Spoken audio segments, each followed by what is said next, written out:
Members of the European Parliament sang a friendly farewell to their 73 British counterparts Wednesday after voting through the terms of the UK's departure from the EU.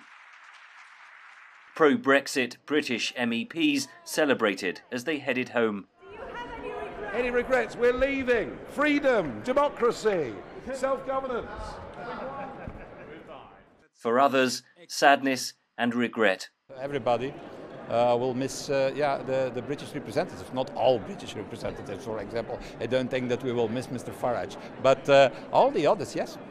So with Britain's EU departure in the last hour of Friday now certain, is that Brexit done and dusted? Not so, says former US Ambassador Charlie Rees, now with the Rand Corporation. Many people believe that Brexit, having gone through 3.5 years of debate about what kind of Brexit to have and whether to have it, it's all sorted, it's all done. It isn't done at all. In fact, the actual dimensions of the new relationship between the UK and the EU is just starting. The continuing uncertainty during those negotiations will cost Britain $5.5 billion in lost GDP this year alone, according to a report co-authored by Rees.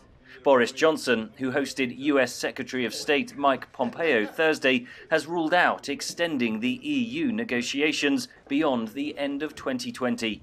The sooner they get it done, the faster they get the uncertainty gone. On the other hand, if they get a worse deal to get it quicker, then they may pay over the long term to reduce the uncertainty in the short term.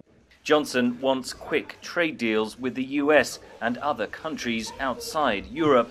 Whatever they gain from the rest of the world will not offset the costs of withdrawing from the EU.